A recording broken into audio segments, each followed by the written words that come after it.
Welcome to RR food box channel. ఈరోజు మన ఛానల్లో పాలక్ చికెన్ ఫ్రై కర్రీ అండి. పాలకూరలో మంచి పోషకాలు ఉంటాయి, చికెన్ మంచి ప్రోటీన్ కదండి. ఈ రెండు కలిపి ఫ్రై చేయండి, సూపర్ టేస్టీగా ఉంటుందండి.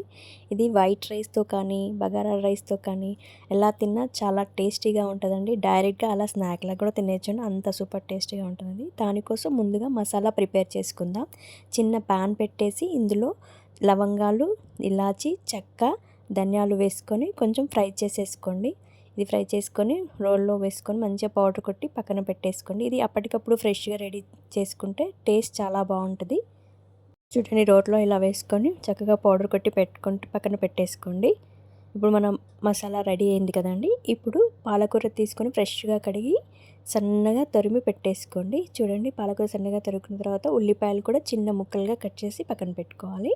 ఇప్పుడు స్టవ్ పైన కడాయి పెట్టి కడాయి బాగా వేడయ్యాక ఆయిల్ వేసి ఇందులో సన్నగా తరిగిన ఉల్లిపాయలు వేసుకోండి. ఉల్లిపాయలు మంచి కలర్ వచ్చే వరకు వేపుతూ ఉండాలి. లో ఫ్లేమ్లో చక్కగా ఫ్రై చేసుకుంటే ఏంటంటే కర్రీ మంచి టేస్ట్ వస్తుందని. ఉల్లిపాయ చక్కగా ఫ్రై అయ్యాక ఇందులో అల్లం వెల్లిపాయ పేస్ట్ వేసుకోవాలి.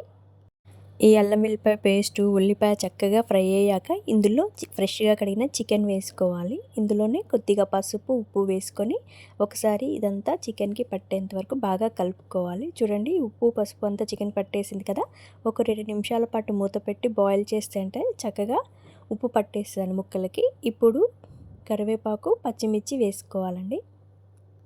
ఈ కరివేపాకు, పచ్చిమిర్చి అంతా వేసాక ఒకసారి బాగా కలుపుకోండి. ఇదంతా కలిపాక ఇందులో కారం వేసుకోవాలి. కారం వేసుకొని మరొకసారి బాగా కలుపుకోవాలి. నిదానంగా లో ఫ్లేమ్లో ఫ్రై చేసుకోండి, కర్రీ మంచి టేస్ట్ వస్తుందండి.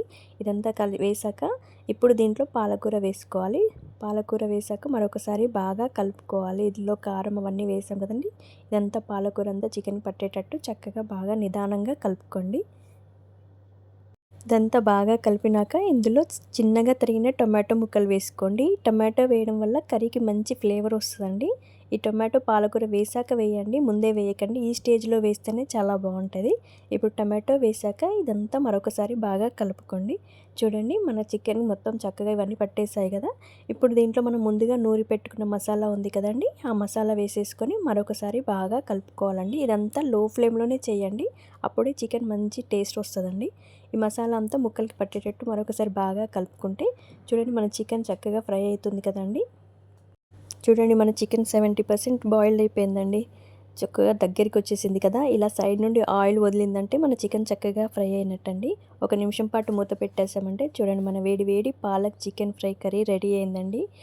దీన్ని మనం వైట్ రైస్తో తిన్నా బాగుంటుందండి, చల్లటి అన్నంతో తిన్నా సూపర్ టేస్టీగా ఉంటుంది. ఒకసారి మీరు కూడా ట్రై చేసి టేస్ట్ ఎలా వచ్చిందో కామెంట్ చేసి చెప్పండి. మరిన్ని వంటల కోసం నా ఛానల్ని సబ్స్క్రైబ్ చేసుకోండి. మీ ఫ్రెండ్స్ అండ్ ఫ్యామిలీకి షేర్ చేయండి. ఇలాంటి రెసిపీస్ డిఫరెంట్ రెసిపీస్ పెడతానండి. మీరు నా ఛానల్ని ఫాలో అవుతూ ఉండండి. చికెన్ అనగానే చిన్నపిల్లలు చాలా ఇష్టంగా తింటారు కానీ ఇలా వెరైటీగా చేసి పెడితే ఇంకా చాలా బాగుంటుందండి. ఈ పాలక్ చికెన్ కర్రీతో మా ఇంట్లో వాళ్ళకి బగారా రైస్ అంటే ఇష్టమండి. ఇప్పుడు ఇక్కడ నేను బగారా రైస్ చేసి చూపిస్తున్నాను. దానికోసం ముందుగా కడాయి పెట్టేసి బాగా వేడయ్యాక ఆయిల్ వేయాలి. ఆయిల్ వేసి ఇందులో హోల్ గరం మసాలాలన్నీ వేసుకోవాలండి. ఇవంతా కొంచెం ఆయిల్లో చక్కగా ఫ్రై అవ్వాలండి. ఇలా ఈ ఆయిల్లో ఫ్రై అవుతే ఏంటంటే మన బగారా రైస్కి మంచి ఫ్లేవర్ వస్తుంది.